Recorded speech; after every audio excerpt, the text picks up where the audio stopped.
Today's prophecy update, we're going to talk about some of the stage setting that's going on. Again, each week we talk about how events that are talked about in Bible prophecy seem to be converging, geopolitics, the state of culture, the state of the world, and those sort of things. And as is typical, this week is no different. Again, I'll remind you of this verse in 2 Timothy chapter 3 that know also that in the last days perilous times shall come. For men shall be lovers of their own selves, covetous, boasters, proud, blasphemers, disobedient to parents, unthankful, unholy, without natural affection, truce breakers, false accusers, incontinent, fierce, despisers of those that are good, traitors, heady, high-minded, lovers of pleasures more than lovers of God, having a form of godliness but denying the power thereof. From such turn away. And again, this is another week where it seems that this verse seems particularly true.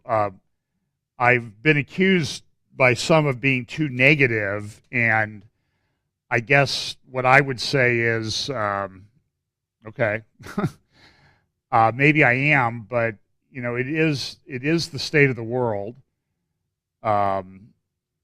And I live in Dublin, Ohio, which has been voted one of the, I think a couple of years ago was voted the happiest city in America. And so you ought to be glad I live in the happiest city of America, or I'd really be negative. So, and that's with me living in it. It's still the happiest city in America. This is just a few things. We live in this state of lawlessness. Acapulco used to be this great resort city. Now it's this place where people really are afraid to go because of the violence and lawlessness that's taking place there. Now I'm going to talk about the president now for a little bit. I will make one notation. I mentioned this a little bit last week that Benjamin Netanyahu has been criticized heavily because he hasn't come out and spoken out against Trump and Trump's reaction to what took place in Charlottesville. And just as a reminder, Charlottesville incident, the neo-Nazi, white supremacist, idiots, evil people that went out there and tried to provoke a response, and they did provoke a response, and a lady got killed needlessly.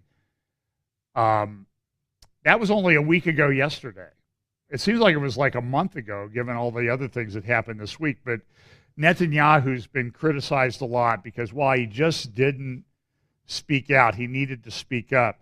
His son, interestingly, this was in, I think, the New York Times. Mr. Trump even received some backing for his two sides to the story approach, including from Yair Netanyahu, the prime minister's elder son, who weighed in with a blunt post on his Facebook page denouncing far-left anti-fascist groups and the Black Lives Matter movement as thugs.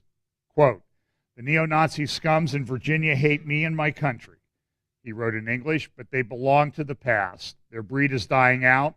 However, the thugs of Antifa and BLM who hate my country and America too, in my view, just as much are getting stronger and stronger and becoming super dominant in American universities and public life." And I agree with what he said, that, there were maybe 500, if that, of these neo-Nazis out of millions and millions of people. But because the president didn't criticize those that are on the left, and I'm going to show you a few things, I've showed you some pictures of leftist groups beating the neo-Nazis because they came there armed and ready for a fight. And you'll see a little bit about that. But the New York Times, or LA Times this week, had an article, editorial, and this is like the 8th in a series that they've had. Enough is enough. These are not normal times. The man in the White House is reckless and unmanageable, a danger to the Constitution, a threat to our democratic institutions. Now, I want to say one thing. There has not been a single journalist arrested, thrown in jail, or anything. They're still free to write the nonsense that they write. Nobody's putting them in jail, and nobody's threatening them with that. But frankly, they are a threat, these journalists that lie. And they should be, and because somebody calls them out on it. And I listened to Dennis Prager. Dennis Prager is a reasonable guy. I don't agree with him on everything, but he's a good thinker. And he says, he spoke Friday in his first hour. I'm speaking in very somber terms because if I was telling you, if you saw what was going on in me, I would be yelling, and I don't like to be yelling.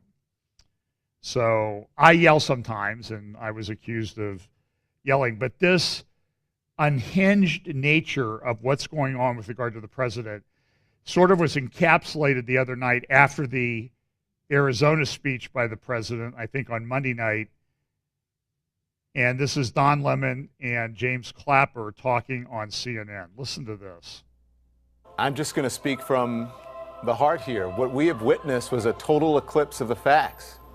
Someone who came out on stage and lied directly to the American people and left things out that he said in an attempt to rewrite history, especially when it comes to Charlotte. When I've listened and watched something like this from a president, that I found more disturbing. Having some understanding of the levers of power that are available to a president if he chooses to exercise them, I found this downright scary and disturbing. I think Bakari is right on the money, though, that this is not a surprise. Interesting to contrast last night's teleprompter Trump performance versus tonight, which is, of course, the real Trump, just as it was in the unglued impromptu press conference at Trump Tower. So I just find this extremely disturbing. Are you questioning his fitness? Yes, I do. I really question his ability to, his fitness to be in this office. And I also am beginning to wonder about his motivation for it. Maybe he is looking for a way out. Is he a threat to national security, the president? Well, he certainly could be. Again, having some understanding of the levers that a president can exercise, I worry about, frankly, the access to nuclear codes. If he, in a fit of pique, he decides to do something about Kim Jong-un, there's actually very little to stop him. Well, you certainly didn't in all your years when you were in office directing national intelligence. And you and Brennan went to the Aspen Institute and essentially called for Trump to be removed from office. I don't know if it rose to the level of treason. So CNN, I guess they're trying to be fair and balanced, they decided to put together a panel of Trump supporters. And I think it's just interesting. I'll play a little bit of the clip. So they get, I don't know, 6 or 8 Trump supporters together. And I don't remember the name of the news anchorette or whatever they call her. I don't remember her name, but watch her reactions to the questions she asked. This is kind of interesting. And by the way, they're talking about taking down this statue in New York that you see in the picture on the right. That's the statue of Christopher Columbus. The area there is called Columbus Circle. So they want to, and I will say the president, I'll give him credit. He said, where are they going to go next? Are they going to go after Washington and Jefferson? Yeah, and Christopher Columbus too. So yeah, they're going to change the name of Washington. Anyway, so here's this panel, just a few minutes of this. How many of you, show of hands, were troubled by the president's response to the violence in Charlottesville? None of you minded how President Trump responded. No. I didn't see anything wrong with it. I mean, he addressed a problem. I mean, let's face the reality. There are problems on both sides. Do you think that neo-Nazis and white supremacists are the same as those who are protesting them? I think it's ridiculous to have me choose between Hitler and Stalin, which is what I consider Both I like groups this are. guy. And why are the people who turned out to protest Nazis, Not why all are of them. they Stalin to you? The Antifa group to me is totally a very Stalinish kind of group. How so? If you're willing to set fires and burn places to the ground, that doesn't sound like a very peaceful group to me. But they didn't They're both the same evil. They didn't use those tactics in Charlottesville. Mark. So then I blame the government. Why do you blame the governor or the government for a white supremacist mowing down a crowd of people and killing someone? Because they didn't protect the people that day.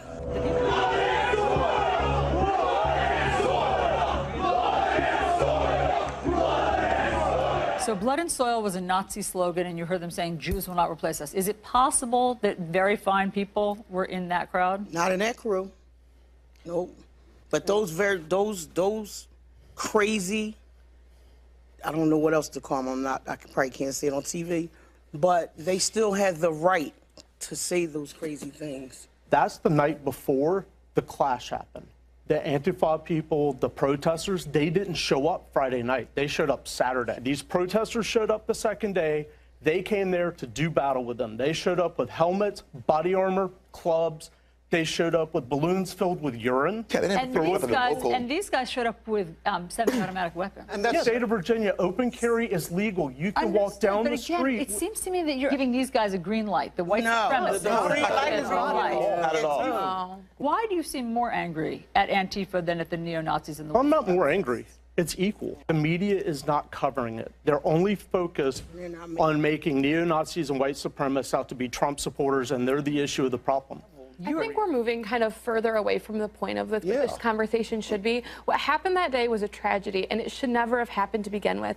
No one here is supporting the neo-Nazis or the white supremacists, and that narrative is really negative. But what we are talking about is President Trump's response, and he stood in front of America and he condemned the violence that occurred that day. You're talking about 300 or 400 people in Charlottesville. Meaning the neo-Nazis. Yeah, there's 60 million people voted for President Trump. Why don't we get our say? Those people aren't nothing. Y'all, Democrats have idiots, Republicans have idiots. But we're talking about us, the 60 million that's for Trump. We don't do stuff like that. Why isn't it the easiest thing in the world for the president to say, neo-Nazis have no place in this country? He said it Monday. He condemned them explicitly. He said it Monday. He didn't know the Because he facts. tells the truth. because he just came out on TV like it just happened. I think So that went on for about 8 minutes, and I think she's clueless. I mean, I really think she does not understand the nature of the left, and it annoys me. I don't want to start yelling. I'll speak in somber monotones now that these people have jobs. Why don't they hire those 6 people? They were articulate. They got it, and they based their thing on the facts. But she wants to push a narrative that everybody is a neo-Nazi and ignores what's going on in the left. And now this is going to cause even more problem. This is President Trump pardoned, as he sort of intimated that he would do in the Arizona speech, that he would pardon Sheriff Joe Arpaio, and he did. And now everybody's all upset. It's a constitutional crisis because he didn't go through the office of the pardon council. There's no office of pardon council in the Constitution. It's something that's been created, and the president can do it. And one headline, I think this came out of the editorial page of the New York Times, Obama, where are you? Well, let's revisit so Ben Rhodes came out. Remember Ben Rhodes? He was the children's story writer that helped put together the Iranian agreement. Obama used his pardon, he tweeted, and commutation power to give a second chance to people who deserved empathy, not racists who showed none. Linda Sarsour came out supporting Maxine Waters. Annie Maxine doesn't mince any words, who said, I'm not surprised Trump pardoned racial profiler Arpaio. White nationalist KKK and Duke celebrated Trump's election because he is one of them. To which a former New York Times, Washington Post journalist said, Yeah, well, Obama pardoned Oscar Lopez Rivera. This is what he was. Lopez Rivera remains unrepentant. He had his sentence commuted by Obama, released from prison. He's hardly been a model prisoner in one of 2 failed attempts to escape. He conspired with others inside and outside his prison to kill his way to freedom, attempting to procure grenades, rifles, plastic explosive, bulletproof vests, blasting caps, and armor-piercing bullets. After the FBI thwarted his plan, another 15 years was added to Lopez's original 55-year sentence, and Obama freed him from prison. He was one that did the bombing, the Puerto Rican terrorist bombing in New York City many years ago. Obama freed this piece of human garbage.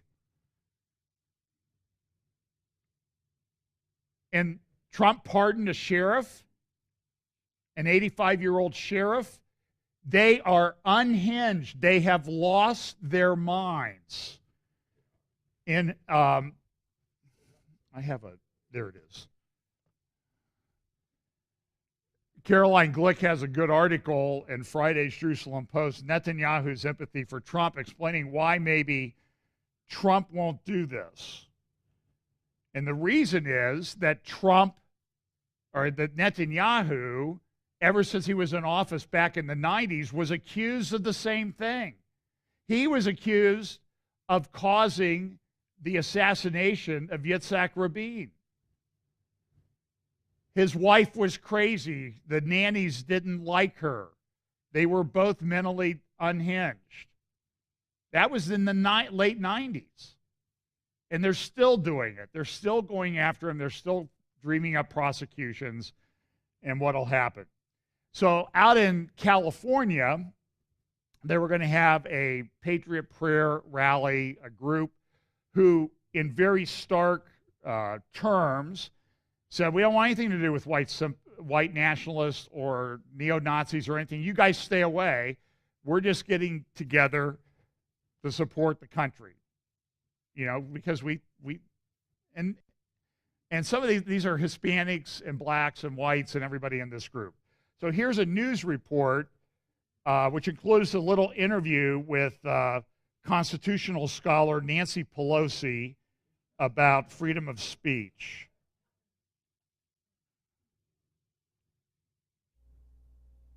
Well, hang on. I'm not sure why that's not playing.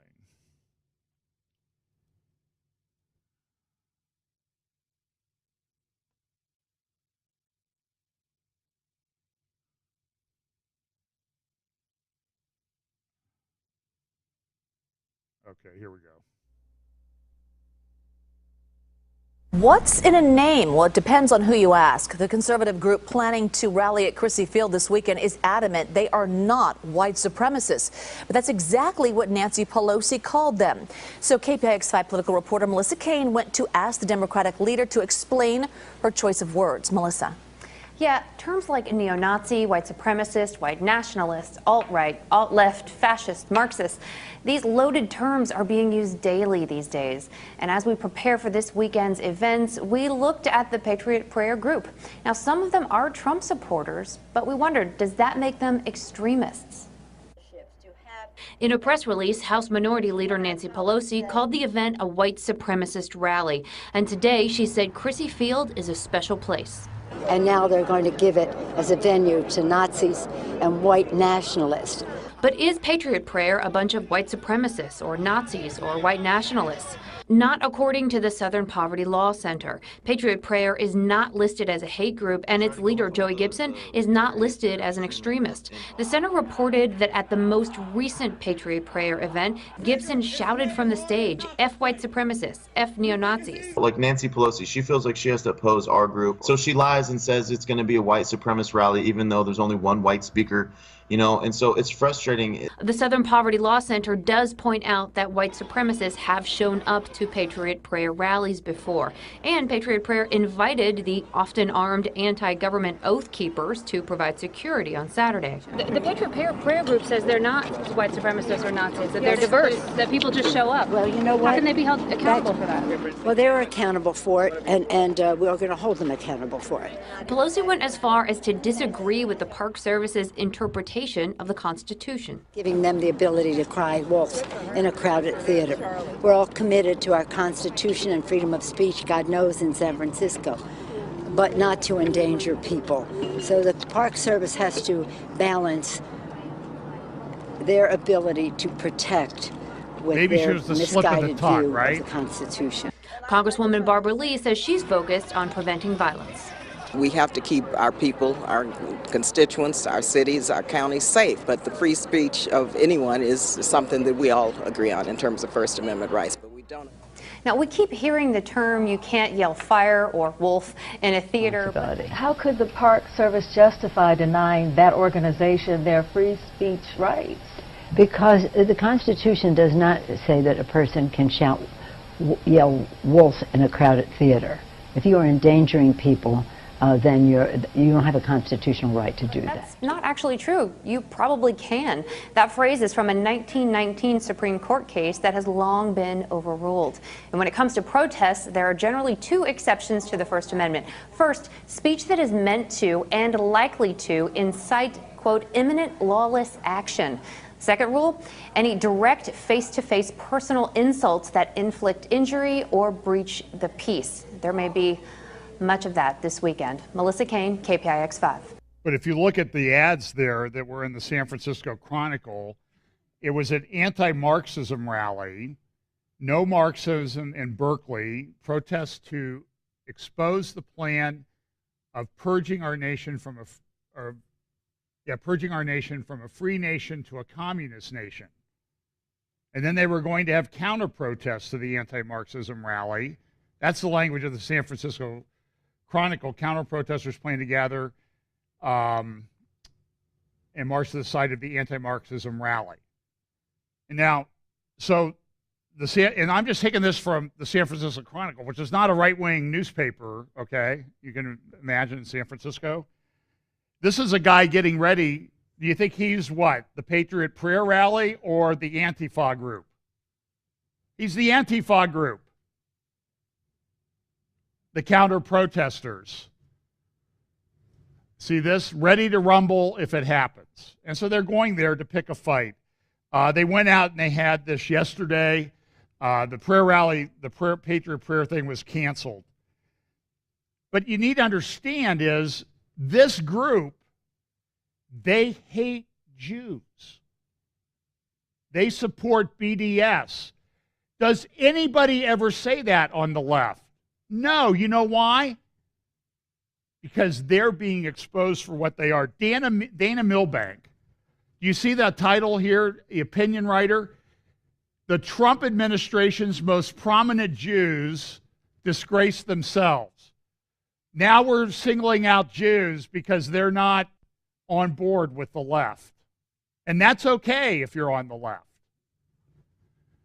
There's an article in Jerusalem Post about it, and then this is a headline from the New York Times. Jewish Trump staff silent on his defense of rally with anti-Semitic marchers. So they looked up for the Jews, Mnuchin and Cohn and some others, and said, "You're going to resign now because Trump didn't do what we wanted him to do to denounce the Nazis, neo-Nazis and white supremacists," which he did. I've heard him at least 3 times do this. But he's calling out the people on the left for their violent behavior. And they're anti-Jewish. But Trump is the it's projection, okay? When they start calling you names, that's what they are. They're identifying themselves. In the New York and Haaretz and the Jerusalem Post, this article was on the front page of Haaretz the other day, courting evangelical right, Israel to host a Christian media summit. And in one of the, it was in Newsweek magazine, they went back and they dug out an article from 1981. Now, of course, they have the picture of Trump on the cover in this article that's on the Newsweek website. Why do Nazis hate Jews? How Christian politics fuels anti-Semitism in the United States. It was republished, but it came from 1980, I think it was 1981. The dramatic growth of Christian fundamentalism and moral majority politics may also spur anti-Semitism. Just last week, the Reverend Dan Foer, moral majority leader in New York, told a reporter Jews have a God-given ability to make money, almost a supernatural ability. They control this city. Even without such stereotyping, the fundamentalist emphasis on Christian politics and efforts to convert Jews are threatening, says William Gralnick of the American Jewish Committee in Atlanta. What it says is that the Jewish faith is not a valid path to salvation. It tends to separate us from grace. And it goes on. It's just a smear. And what they're trying to do is they're trying to pick up this old smear and smear evangelicals with this charge that they're anti-Semitics. When it's Antifa and the BDS movement that are anti-Semitic and anti-Jewish and anti-Zionist. It's insane. A court decision, and this is from the Independent in England, Great Britain, courts to get stuff on social media hate crime. Listen to some of these.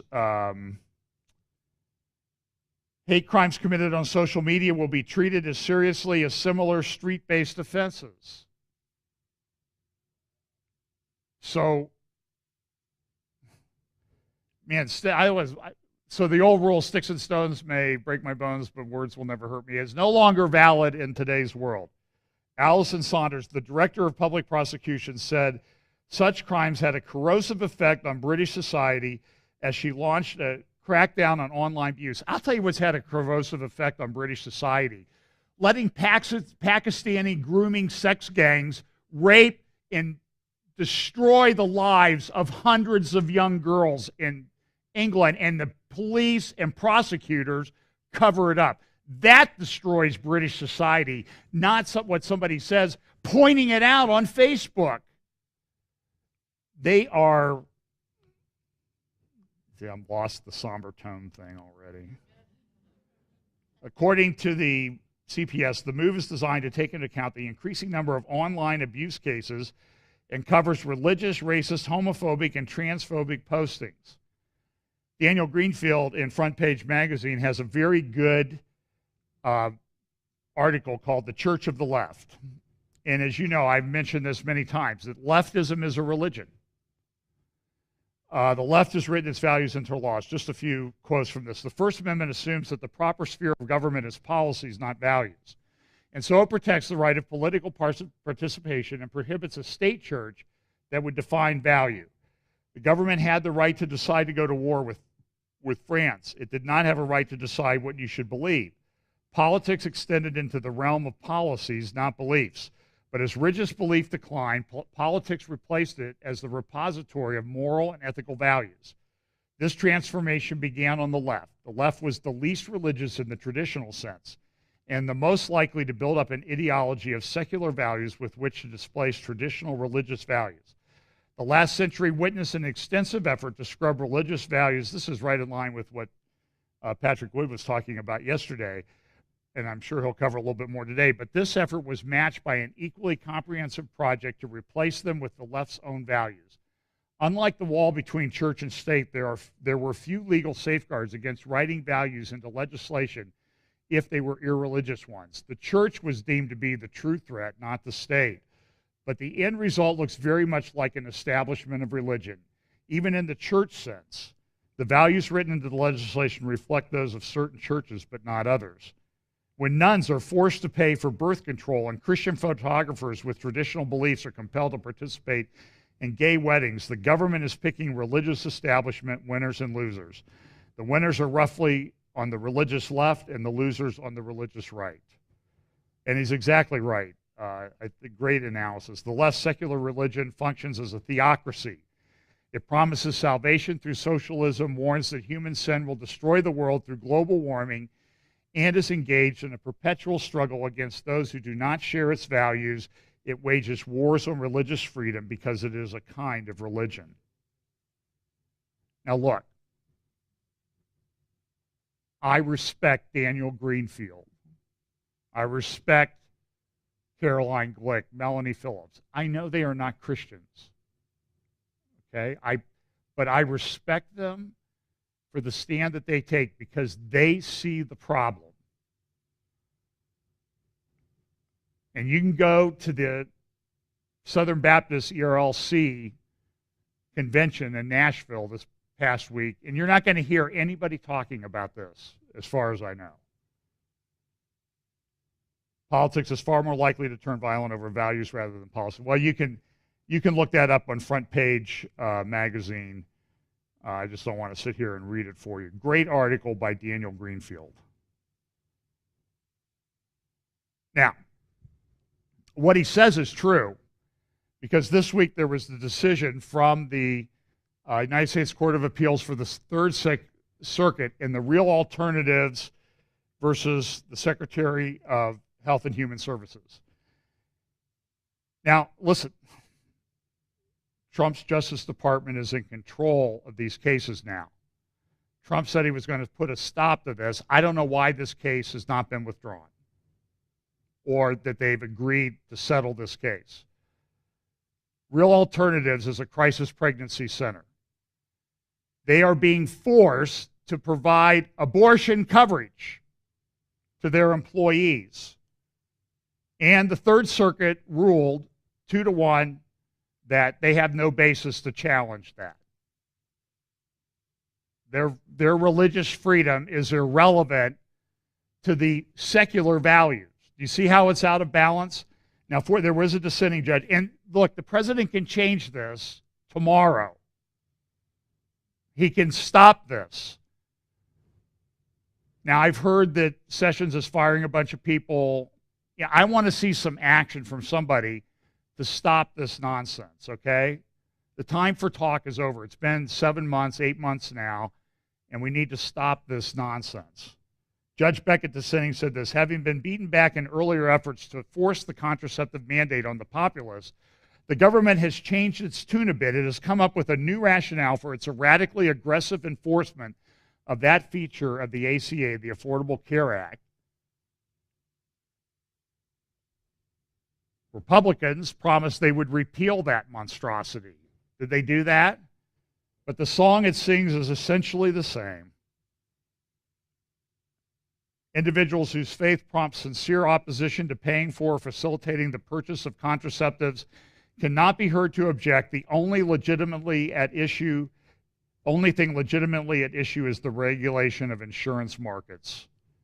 According to the government, the mandate has nothing to do with deep questions about the beginning of life or the boundaries of moral culpability or about faith and one's obligations to God. Religious beliefs are not being burdened in any meaningful sense, so people should just stop complaining. That is the line pressed by the United States Department of Justice, and it is the line that is accepted by my colleagues in the majority, but I reject it. In my view, the individual plaintiffs have adequately pled and provided sufficient evidence to demonstrate that the contraceptive mandate is a substantial burden on their free exercise of religion. Having reached that conclusion, I am confront the question that the majority avoids, whether the contraceptive mandate is narrowly tailored to support a compelling government interest. The answer is no. Time and again, courts have rejected the regulation because it is not the least restrictive means of achieving its objective. There are several other options that the government could have chosen to enforce its regulation without impinging on the rights of religiously devout individuals. And the Justice Department now controls it, and they can stop this case tomorrow. And I would challenge them, Attorney General Sessions, to do it.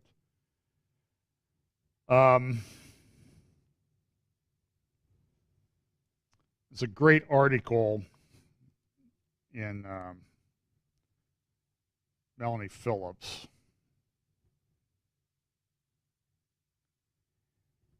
She says this, it's called The Eclipse, a good article, just published the other Friday. The Eclipse of Reason in the West. Historical statutes are being toppled in America. Snarling, violent anti-fascists mirror the behavior they are supposedly against. Britain's conservative government is to enforce hate speech guidelines, which are as contestable as they are subjective. As we watch Western societies buckling under the bizarre combination of an apparently extreme concern to protect other people's feelings with an extreme attempt to suppress other people's opinions, many of us feel utter bewilderment. How can so many people who are ostensibly devoted to reason and freedom be behaving so irrationally and oppressively? It's easy to explain if you understand Scripture.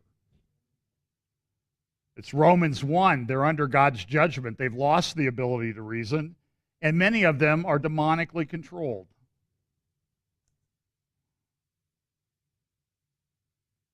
Brian, edit that into somber tones, if you will, if I start. The Enlightenment, she says, capital E, Enlightenment, is consuming its own progeny. In the West, the culture of reason is dying, brought down by a loss of faith and progress in the rationality that underpinned it.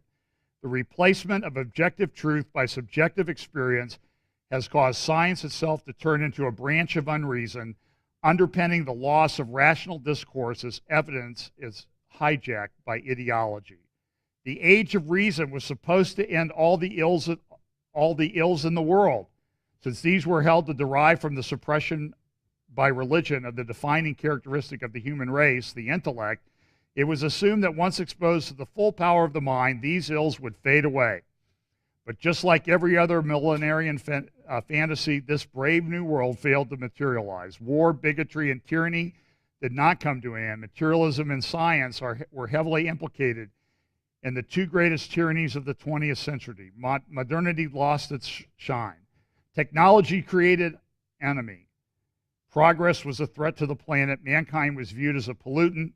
The Enlightenment project was yet another utopia that had failed. This is, you need to look this up, MelaniePhillips.com. This is a brilliant article. And she and Caroline Glick and Daniel Greenfield nail it. Almost every article they write is worthy of being read by Christians who want to think well. And we should put off this irrationality. It's infected the church. Okay, let's talk a little bit about the Middle East here in the time we have left. So early in the week, Netanyahu is going to meet with Putin over the Iranian presence in Syria. So they had a meeting. Now, what's going on in the Middle East, and I'll kind of jump around a little bit here because it's all interrelated, but Putin runs a country that is in, as Patrick Wood noted yesterday, a demographic crisis. It is collapsing from within. I mentioned a number of months ago that Foreign Policy and some other of the think tanks that are out there that analyze things, geopolitics, noted that Russia within Moscow has about a population of 25% Sunni Muslim. It is one of the reasons that Putin went into the Middle East. He wanted a southern port. He wanted an air base there because it gets a little cold in Russia in the winter. And they don't really have a nice warm water port, so he got that in Syria. But he also has a Sunni problem. And he went in there to deal with the Sunni problem that Bashar Assad had. And essentially what they've done is they've indiscriminately bombed Sunni areas. Those people have gotten on the move and moved into Europe, where Europe now has a Sunni Islam problem. And it's collapsing European societies. Somebody sent me a list, I didn't have time to verify it. About 7 or 8 major cities in England now have Muslim mayors. And they're not yet 10% of the population there. But as Western populations decline because of lower birth rates, those cultures with higher birth rates are replacing them at an alarming rate. I raise that because we know that there's a configuration of nations that are going to come against Israel in the last days. Persia, Iran, Russia, Turkey, Libya.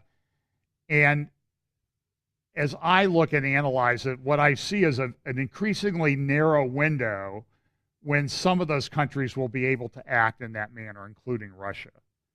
And it always appears, if you read Ezekiel 38 and 39, that Russia appears to be a reluctant participant in this whole enterprise. I'll put hooks, not a hook, hooks. A couple things will drag you down into this battle. So Putin is in somewhat of a spot, but look, the Russian villages are disappearing was an article in Time magazine not too long ago. Russia's demographic problem dates back at least 100 years to the upheaval of the 1917 revolution. Both events curb population growth, foreshadowing the devastating impact of World War II when Russia lost 20 million people. More recently, birth rates plunged in the years after the chaotic 1991 collapse of the Soviet Union. These sorts of demographic catastrophes return to stunt population growth 2 decades after they happen, as the number of women reaching their childbearing years drops. Russia is entering one of those periods now, recording 83,300 fewer births in the first 5 months of 2017 than 1 year prior. In 1 year, 100,000 fewer births in 1 month. In the first 5 months, I'm sorry. So, with regard to these villages that talk about a village, Peskov, which borders Latvia and parts of Estonia, is among the worst hit regions in Russia. The population peaked at around 1.8 million in the 1920s. It's now down to 640,000 and projected to drop another 140,000 over the next 10 years. Researchers estimate that of 8,300 area villages in 1910, 2,000, 1/4 of them, no longer have permanent residents. It's a stunning collapse. So what it does is it gives Russia a very narrow window in which to operate. And so that's why I think Putin went into the Middle East to project power down there to kind of protect himself at home. This led to that article I mentioned last week in Institute for Study of War, understandingwar.org, the strategic convergence of Russia and Iran. And it talks about Syria. Iran and Russia support the Syrian regime against all opponents. Listen to what their summary is. Iran needs a friendly regime in Damascus to provide a secure base from which it can support Lebanese Hezbollah and conduct operations against Israel. Now, is there any prophetic passage that says that Persia will want to conduct operations against Israel? Russia requires a regime willing and able to guarantee long-term access to its air and naval bases on the Mediterranean Sea from which to challenge the U.S. and NATO. Minor divergences between Iran and Russia in their approach to the Syrian civil war reflect the friction normal to any coalition rather than signs of fragility. This is back in February. It's talking about an alliance between Persia and this northern power. And one of their objects is Israel. So this is the context in which, and it talks about Iraq and Afghanistan. And I'll mention that in just a moment because the president did a speech. Turkey is also involved. Iran and Russia both seek to pull Turkey out of the orbit of the U.S. and NATO while ending Ankara's support to opposition groups in Syria. Now, is there a prophetic passage that talks about an alliance between Russia and a northern power and Persia or Iran and Turkey? And the answer is yes. And get over the fact, well, Turkey's Sunni, it's largely Sunni, it's largely this. You throw in Kurdistan in the mix of this, which is a problem for Iraq, Iran, and Turkey, and you have a real mess. So Netanyahu went to meet with Putin. They had this meeting. Netanyahu said, it was a very good meeting. I mean, Netanyahu is going there because essentially what he sees happening are two things. One is he has to protect Israel. That's his job. And so he's going to Russia because he knows that Iran is supporting Hezbollah, which is on the northern border. Hezbollah effectively, I think, controls Lebanon. They have 150,000 or more rockets that they can fire. They have multiple rocket launchers. They say they can fire 4,000 in a day. And so Israel's been building up its defenses since the Lebanon war. I think it was 34, 35 days back in 2006. They've been building up their defenses against that. And I played you the clip of the Israeli Air Force chief who said, you know, what took us 35 days, we'll do in 48 to 60 hours. So they think they have it under control, but they don't want to do that unless they have to. So Netanyahu goes to Putin and says, look, we're not going to mess with you guys in Syria. We'll let you alone pretty much, but you have to let us stop arms from getting to Hezbollah. And so far that sort of soft alliance has worked. But Russia's going to act in Russia's interest. So that one, they say, so the Institute for Study of War says the agreement between Russia and Iran, I always want to call it Persia, Russia and Iran, is not fragile. It's frayed at the edges, but it's pretty strong on where they're unified, because they want a Syrian government they can support, and so does Iran, because Iran wants to support Hezbollah. So that's not fragile. But the one between Israel and Russia is fragile and fraying at the edges. And Netanyahu went over there because he doesn't think that the U.S. is involved very much. And there were reports out this week where the U.S. people involved were saying, well, you know, as long as Iran and Russia are taking care of ISIS, you know, we'll help them do that. Well, what happens when ISIS leaves? It's a vacuum, right? So ISIS goes, you know, they flee to the West. Now the West has another problem with terrorism, which is good for Putin. You know, he doesn't care if Europe has a terrorism problem. And so into this vacuum comes Iran. And so Netanyahu, one of the messages he took to Putin was, we got to stop the Lebanization of Syria. Lebanon is always teetering on the brink. It was in civil war for decades. It's been relatively peaceful, but only because the Christian minority in Lebanon has submitted to the will of Hezbollah in many respects. Former envoy Dan Shapiro meant this week that the U.S. is worried about the Putin-Netanyahu bromance. And there's a way to get around that. With the defeat of the Islamic State in Syria nearing, Shapiro wrote that the situation is becoming more complicated and that Israel is rightfully concerned that allies of the Assad regime, Iran and Hezbollah, under Russian protection, will gain access to the areas vacated by ISIS fighters and use that territory to attack Israel and to establish a land bridge to facilitate the flow of arms and people to Lebanon. The former ambassador said that when the Islamic State stronghold in Syria at Raqqa falls, and if Donald Trump declares a victory over the organization and announces that the U.S. work in Syria is done, that would leave vast swaths of the country open to Iranian and Hezbollah influence. And he's right.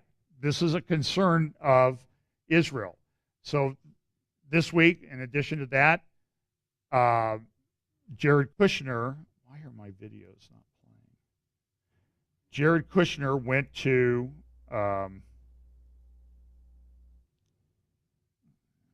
excuse me one second.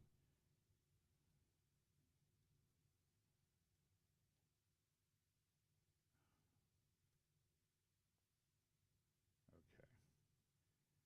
For some reason, so Kushner went to do a peace, try to get the peace going. He went Jared, with your Syria, Lebanon, and what else? Here's Netanyahu speaking. Things to talk about. How to advance peace, stability, and security in our region, prosperity too. And I think all of them are within our reach. So I'm happy to see you and the effort that you're leading on behalf of the president with Jason, members of your team. I think this is a sign of the great alliance between us and the great goals that guide us. It's true. Well, we're very appreciative of your team and all the efforts that they've made. The president is very committed to achieving a solution here that will be able to bring prosperity and peace to all people in this area. And we really appreciate the commitment of the Prime Minister and his team to engaging very thoughtfully and respectfully in the way that the President has asked them to do so. So the relationship between Israel and America is stronger than ever, and we really thank Prime Minister Netanyahu for his leadership and his partnership. Thank you. Thank you. Thank you. And it says here that in these meetings, the two-state solution was not publicly mentioned on this trip.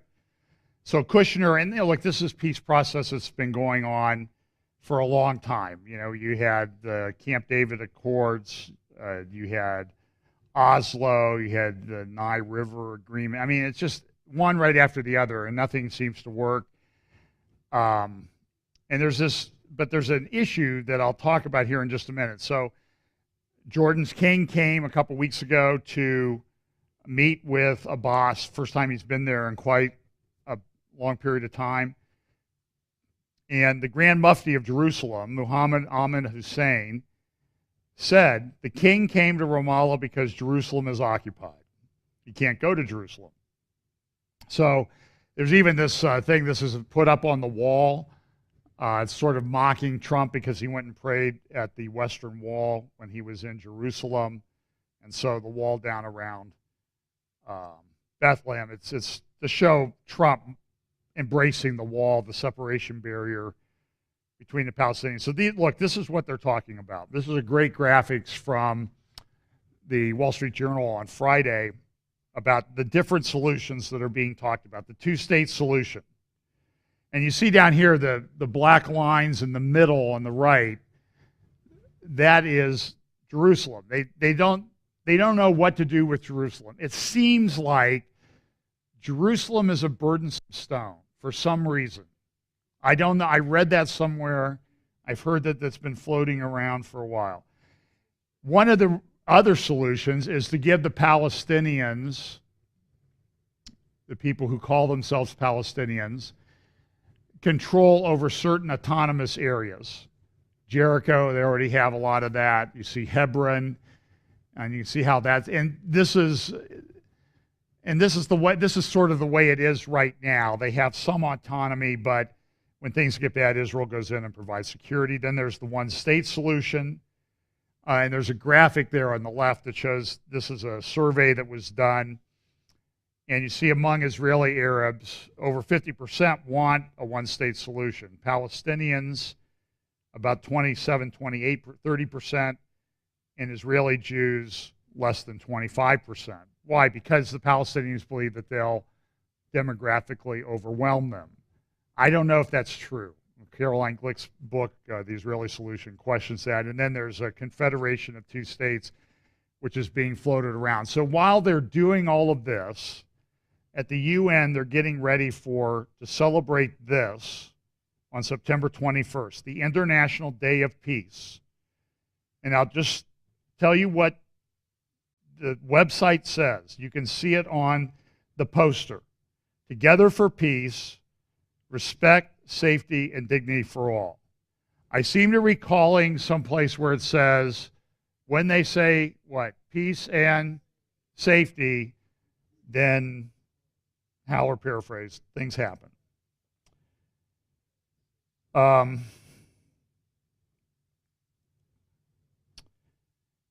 So,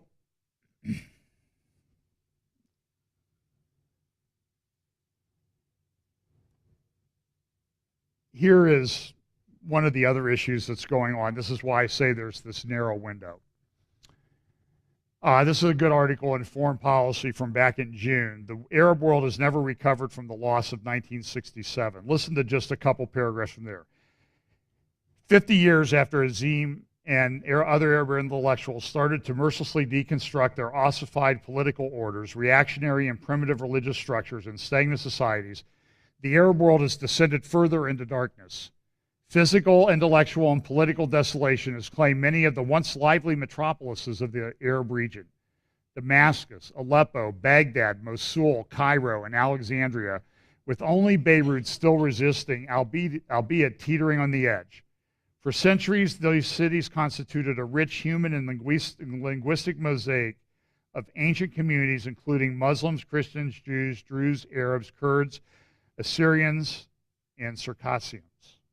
In modern times, they were joined by Greek, Armenian, and Italian communities. A vibrant cosmopolitanism found home in the port cities of Alexandria and Beirut, and the cities of the hinterland, such as Aleppo, Damascus, and Baghdad. And what's happened is there's been this decline in the Arab world. The Arab defeat in June 1967 instantly transformed Israel, the little Sparta, into the region's military superpower. 50 years later, Israel has a first world economy with a high-tech industry. Does this sound like the Bible is... These guys don't know Bible prophecy. That's why I pointed out. Israel has a first world economy with a high-tech industry capable of competing with other corporations from non-technologically advanced states. Israel is a country of paradoxes. It is democracy for its Jewish citizens, a partial democracy for its Arab citizens, and a mean occupier of the Palestinians of the West Bank while keeping the Gaza Strip in its grip. Israel is at home in the 21st century, but it is also home for Jewish groups that wallow in religious atavism, intolerance, and anti-modernity, and that are not dissimilar from the like-minded Muslim groups plaguing Arab lands. That's just... I think it's a ridiculous statement. Regardless of what Israeli leaders say publicly about possible land compromises with the Palestinians, their actions in the form of unabated settlement building on Palestinian land speak of their conviction that Israel should maintain enough territories in the West Bank to make the creation of a viable Palestinian state impossible. And so this is this great conflict that's going on. And I think you can read about some of the foundations of that in Ezekiel 35 and 36 and studying history. The New Yorker even noted the end of the road, the decline of the Palestinian national movement. But here's what it says in another article. As the Arab world descends into anarchy, things are looking up for Iran. This is a frightening scenario for the Saudis. Though far from ideal, Tehran has negotiated a deal with the United States that has provided it respite from the sanctions regime. Its Arab Shiite allies have the upper hand in Iraq, Syria, and Lebanon. Other Shiite arenas, such as Yemen, Bahrain, and even the eastern province of Saudi Arabia, also seem promising from Iran's point of view. There was a white paper written about the changing regional architecture of the Middle East. It noted the same thing, the decline of Saudi Arabia. So what you see, and Saudi Arabia appears to be on the losing side in Syria. It says this: the void left by Arab weaknesses has been filled by the non-Arab states of the region, Iran and Turkey, and to a lesser degree by Israel. Iran and Turkey, as opposed to most of the Arab states, are not recently established entities, and unlike many Arab states, are not artificial creations, but large countries of some 80 million people each. Listen, this lines up perfectly with Ezekiel 38 and 39. That's the point. It's to the point where, and it looks like in Ezekiel 38 and 39 that Sheba and Dedan, which is Saudi Arabia, sit on the sidelines. And they're like, what are you guys doing coming down here against Israel? And this is the state of the world right now. You know, who knows how long their oil reserves will hold out. They're changing kings. They just switched from one crown prince to another. But this is taking place in Saudi Arabia. I believe it was in Saudi Arabia this week. Who is this? Well, this is the Saudi Arabian contingent. And who are they meeting with? Sadr, the Iraqi Shiite Muslim imam that's extremely influential in Iraq, who's a Shiite. This is a significant meeting because it shows that Saudi Arabia is sort of looking for a back way out. So it does appear that there's a decline going on. Somebody suggested this is, I think, from Geopolitical Futures, the new Middle East, because there's really no Iraq anymore. And there's really no Syria, and Lebanon is just barely holding together. And so what's it going to look like? They also had an article this week called The Unconquerable Persian Legacy, showing how Persia, because of the geography of Iran, geography of that makes it essentially a fortress country, very difficult to attack and occupy. And so Iran's taking advantage of this and moving into Lebanon. And at the same time, in the Golan Heights, the UN wants Israel to give the Golan Heights back. So Syria, this is going on. The Mossad chief has said Iran is filling the vacuum left by the Islamic State retreat in Syria and Iraq, and they're warning about it. They said he came to Washington, D.C. this week with a contingent of other people from the Israel government to talk to the U.S. about, we really need your help. There's also these reports that Iran is building a missile factory in Syria. Report showing construction is significant development that poses a dilemma for Syria. And what they're doing with this factory report, this building this, is that they're getting to the place where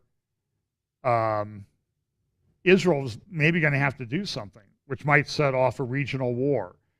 And this is Dorgal. Listen to him. Behind the scenes to accelerate the Iranian ballistic missile program and perhaps many other parts of Iran's military-industrial base.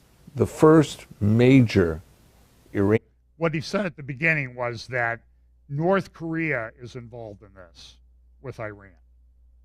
Iranian ballistic missile, the Shahab-3, was widely viewed when it was first tested in 1998 to be a knockoff of the North Korean Nudong missile. The missile became operational in the Iranian armed forces in 2003, and Iran today fields one of the largest missile forces in the Middle East, largely because of the help it received from North Korean engineers. Very few people have been aware of the fact that Iran also received a missile known as the BM-25 from North Korea. This was originally a Soviet submarine-launched ballistic missile, and it came in two models. One was 2,500 kilometers in range, and the second one was 3,500 kilometers in range. This missile, which was reconfigured to be used on land, gave Iran the capability of striking far outside of the Middle East. Indeed, those ranges give Iran the ability to hit as far as the English Channel. If North Korea is moving towards an international ballistic missile capability, it will be foolhardy not to consider that Iran will soon be there as well. And he's right. And so what we have is this, my billboard warning of this Cold War between Iran and Saudi Arabia, which plays into Bible prophecy and what's going on in these different states and the wars going on around Saudi Arabia. It bears watching, but Saudi Arabia, Mohammed bin, they call him MBS, Mohammed bin Salman, the new crown prince, about 32 years old, of Saudi Arabia, I think is a realist to realize he doesn't have the military power and the alliances to resist what's going on. So now you see Saudi Arabia making diplomatic efforts to reach out to Iran and Russia. And at the same time, and I'll close with this because we have church starting here shortly, Afghanistan. You can see from the control of the map, the dark yellow is Taliban, the red is Islamic State control and presence, and Taliban presence is the light yellow. President said we're going back into Iran. And I only note that we had 100,000 troops there for years, and we weren't able to defeat the Taliban. And there is this fantasy in, I think, our intelligence agencies and our Defense Department that if we're eventually the Taliban will get it and they'll be nice, peaceful, democracy-loving people. And I think it's a fantasy. It's not real. And so I'm concerned about us getting drugged back into Afghanistan. There are reports, I read them this week, from people in the military. Half of our planes in the Navy can't fly. can't fly, not could fly a little bit, can't fly. And and I just think it's a very, Afghanistan is a very difficult issue. It pretty much led to the collapse of the Soviet Union. And I guess we think we're smarter than, we're not going to get in the same thing. But I know there's a problem there that needs to be contained. But it's a very difficult thing to know what to do. So I'm very concerned with the direction that it's going. Even foreign policy this week talks about, in light of this, does Trump intend to thwart Iran's ambition in Syria?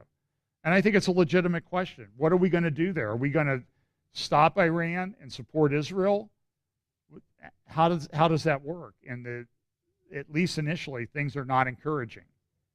So I know there's a learning curve for the president. I'm willing to acknowledge that. But I'm also concerned when I see people who I think are good people, like Sebastian Gorka, either being fired or resigning. And he was very honest with his concerns. Look, it's an exciting time to be alive. I think I'm not that worried. Okay, I'm negative, but I'm positive it's going to work out fine. But I know there's trouble ahead. I mean, everything tells me that. All the warning lights are there. But it's a time for us to be more committed to our relationship with Christ than ever. So let's pray and take this up again next week.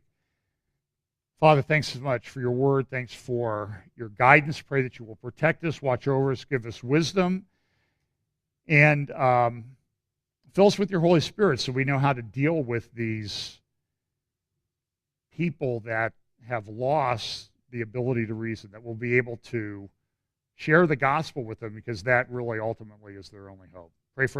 Bless us this week as we go. In Jesus' name, amen. Just a reminder, Jacob Prash will be here next Sunday, speaking in both services, so I think I'm doing my prophecy update early, if everybody gets out of bed early. And so he'll speak both first and second hours, or worship service and second hour. And then first Sunday in November, I don't know what the date is, David Nathan from South Africa will be here. So you want to be sure to be here for that. So thank you, and we'll see you later.